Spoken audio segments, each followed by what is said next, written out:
পদ্মকে নিশানা করে অভিষেকের চ্যালেঞ্জ 26-এ 21-এর থেকেও বড় ব্যবধানে জিতবে তৃণমূল।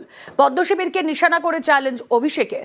পুরনো বিজ্ঞপ্তি ব্যবহার করে ভূ উত্তেজনা ছড়াচ্ছে বিজেপি। এসআইআর এর লোক দেখানো কৌশল সম্পূর্ণ ধ্বংস। সব কেন্দ্রীয় এজেন্সি ব্যবহার করেও 26-এ ভরাডুবি হবে পদ্মের। কথা বলবো, আবির ঘোষাল রয়েছেন সঙ্গে।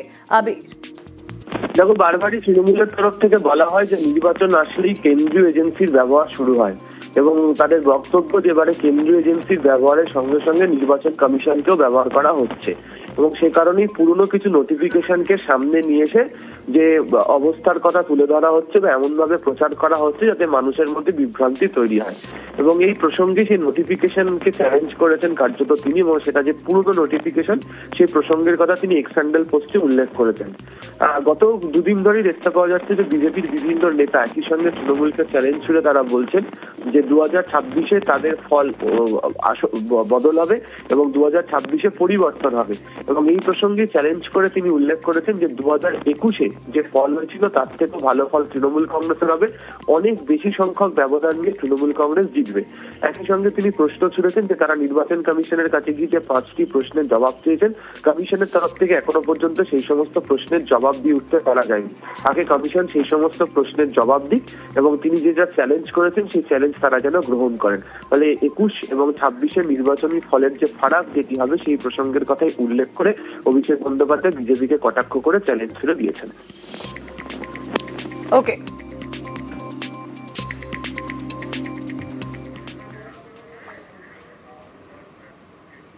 বিএলওর বিরুদ্ধে এসআইআর ফর্ম নষ্ট করার অভিযোগ কোথায়? নামখানায় বিএলওর বিরুদ্ধে সরব ভোটার। নামখানার নারায়ণপুরের 207 নম্বর বুথের ঘটনা। 2002-এ নাম না থাকা ফর্মের ডান দিকে ফিল আপের পর বিএলওর কাছে জমা বলেও দাবি, রিসিভ কপি থাকলেও ভেরিফিকেশনের সময় সমস্যা। বিএলওর বিরুদ্ধে এসআইআর ফর্ম নষ্টের অভিযোগ উঠছে। বিশ্বজিৎ হালদার আরো বিস্তারিত জানাতে পারবেন। বিশ্বজিৎ। হ্যাঁ, দেখো, এই মুহূর্তে নামখানার যে নাদাভাঙা এলাকা 260 নম্বর বুথ, একেবারে দীর্ঘদিনের বাসিন্দা নকুলেশ্বর কয়াল, তিনি যেটা অভিযোগ করছেন যে তিনি যে তাঁর হচ্ছে 2002 সালের ভোটার লিস্টে কোনোভাবে তার নাম নেই এবং সেই কারণে তিনি ডান দিকে তলায় ডান দিক তিনি ফিল আপ করেছিলেন এবং সেই মতো তিনি বিএলওকে জমা দেন এবং বিএলওর কাছ থেকে রিসিভ কপিও নেন। কিন্তু ভেরিফিকেশনের সময় যেটা দেখা যাচ্ছে, তার সেই ডান দিকের ফর্ম কিন্তু কেটে ফেলা হয়েছে, একেবারে পেন দিয়ে ক্রস করে কাটা হয়েছে এবং বাঁ দিকের ফর্ম ফিল আপ করা হয়েছে। একেবারে আমরা যেটা জানি, বাঁ দিকে যেটা ফর্মটা তলায় ফিল আপ করা হয় সেটা হচ্ছে 2002 সালের নাম থাকলে তবে মাত্র সেই ফর্মটা কিন্তু ফিল আপ করা যায়। সেক্ষেত্রে কিন্তু অভিযোগ এই বাঁ দিকে নতুন করে ফর্ম ফিল আপ করা হয়েছে এবং সেই অভিযোগের ভিত্তিতে কিন্তু তারা নামখানা বিডিওকে কিন্তু অভিযোগ জানিয়েছেন এবং তার ভিত্তিতে আমরা কথা বলেছিলাম বিএলওর সঙ্গে, যিনি বিএলও রয়েছেন দীপক কুমার সিট। তিনি যেটা জানিয়েছেন যে ওই ফর্ম তিনি কোনোভাবেই কাটেননি, যদি কিছু কেটে থাকেন তাহলে যারা এই ফর্মটা ফিল আপ করেছেন তারাই কেটেছে। একেবারে এই ঘটনা নিয়ে কিন্তু এই যে নকুলেশ্বর কয়াল, তিনি কিন্তু রীতিমতো একটা বিভ্রান্তে রয়েছেন, আদৌ তার ভোটটা থাকবে কি থাকবে না। বিএলও তো গালাগালি করলো অশ্লীল ভাষায়, এই তোর এখানে তো ভোটারের লিস্টে নাম নেই, তুই এখানকার বাসিন্দা নয়, এই তোকে বাংলাদেশ পাঠিয়ে দেবো। আমি বলে, এই তুমি আমার বাড়ি থেকে নিয়ে গেলে আর আমাকে বলছো তুমি আমার বাড়ি চেনো না? এই কে নকুলেশ্বর কয়াল? আমি তাকে চিনি না। ফর্ম তো কাটাকাটি করে চেঞ্জ করেছে, আমি তো দেখছি যে কাটাকাটি হয়েছে বা হয়েছে।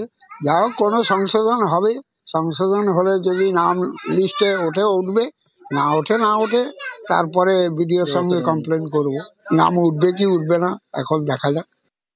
বিএলও নিজে আমার বাড়ির থেকে এসে, আমাদের টোটাল বাড়ির মেম্বার হচ্ছে 6 জন, 6টা ফর্ম উনি রিসিভ করে নিয়ে যান। অ্যাডিশনাল বিএলও আমাকে রাত্রি 10টার সময় ফোন করেন যে আপনার ফর্মটা এরম পেয়েছি, কিন্তু সেটা এরম ভাবে কাটাকুটি। তো বিডিও অফিসে জানিয়েও আমি সেরম ভাবে কোনো রকম সদুত্তর পাইনি। যেহেতু আমার বাবা 2002 লিস্টের নাম নেই, তার রেফারেন্স ঠাকুমার রেফারেন্স দিয়েই ভরা, এটাই ভরেছি, কিন্তু উনি এটা কেটে এই দিকটা ফিল আপ করেছেন এবং যেটার জন্য এন্ট্রি করতে গিয়েও এইখানে লেখা আছে কাগজটায় যে লিস্ট নট ম্যাচ। মোটামুটি একটু ঘাবড়েও রয়েছে। যেটা অভিযোগ ওরা কেটেছে, আচ্ছা, আমি কাটিনি। আপনি কাটেননি? না, নেভার। কে কেটেছে আমার অত জানা নেই। নকুল কোয়াল, রেখা কোয়াল আর বাপাদিত্য মানে শিবাদিত্য, ও কিন্তু নোংরামি করে নিজে কেটেছে। না, আমি কোনো হাত দিইনি কোথাও। নকুল কয়াল, আবার কোথাও নকুলেশ্বর কয়াল এরকম আছে, আবার কোথাও বাপাদিত্য, কোথাও শিবাদিত্য, এরকম যে যার মতন লিখে রাখছে।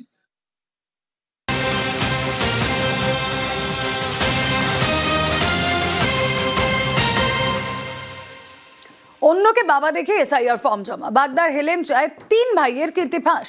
নিজের বাবা প্রতিবেশী বৃদ্ধের নাম এক, প্রতিবেশী বৃদ্ধের এপিক জমা দিয়ে এসআইআর ফর্ম জমা। প্রতিবেশী বৃদ্ধের স্ত্রীকেও মা বলে পরিচয় 3 ভাইয়ের। কথা বলবো, প্রতিনিধি অনিরুদ্ধ রয়েছেন সঙ্গে। অনিরুদ্ধ, এই ঘটনা সামনে আসার পর কি ব্যবস্থা? দেখো রুমেলা, উত্তর 24 পরগনার বাগদার হেরিংচা গ্রাম পঞ্চায়েতের 127 নম্বর বুথে এই ঘটনা ঘটেছে। এই 3 জন যুবকের বিরুদ্ধে ইতিমধ্যেই এই হরষিত বিশ্বাস, যাকে বাবা সাজিয়ে এসআইআর ফর্ম ফিল আপ করেছিল, সেই হরষিত বিশ্বাস নিজেই পঞ্চায়েতে বিএলও সুপারভাইজারের কাছে অভিযোগ জানিয়েছেন। তার অভিযোগ যে রঞ্জন বিশ্বাস, হিরণময় বিশ্বাস এবং প্রশান্ত বিশ্বাস, এরা 3 ভাই তাকে বাবা সাজিয়ে এবং তার স্ত্রীকে মা সাজিয়ে এসআইআর ফর্ম জমা দিয়েছেন। তিনি জানতে পারার পরেই তিনি এই পঞ্চায়েতে এসে বিএলওর যিনি সুপারভাইজার আছে তার কাছে অভিযোগ জানিয়েছেন যে এই 3 ব্যক্তি তার কোনো পরিচিত ব্যক্তি নয়, তারা তার ছেলে নয়, এই হিসাবে তাদের বিরুদ্ধে ব্যবস্থা নেওয়া হোক সেই আবেদন জানিয়েছে। অন্যদিকে এই যাদের বিরুদ্ধে অভিযোগ, এই অভিযুক্তদের বাড়িতে গিয়ে কিন্তু এদের দেখা মেলেনি, তারা কোনো প্রতিক্রিয়া দিতে চাননি এবং এ বিষয়ে তারা কোনো প্রতিক্রিয়া মেলেনি। অন্যদিকে সরকারি আধিকারিক কিন্তু জানাচ্ছেন যে এরকম ধরনের অভিযোগ তারা পেয়েছেন, ঊর্ধ্বতন কর্তৃপক্ষকে পাঠিয়ে ঘটনা তদন্ত করবার জন্য নির্দেশ দিয়েছেন। রুমেলা, ওকে। ওই ভোট বানাই নিয়েছে রঞ্জন বিশ্বাস আর হিরণময় বিশ্বাস। কি আপনাকে কি দেখিয়েছে? বাবা আর আমার স্ত্রীকে মা। এটা কি আপনার ছেলে? না, কিন্তু আমি কিছু জানি না। এই ফর্ম জমা দিচ্ছে ওরা। ফর্ম জমা দিয়েছে, এসআইআর ফর্ম। হ্যাঁ, আপনি কোথায় অভিযোগ করেছেন? ভিডিওতে। কি চাইছেন? এর বিচার চাই।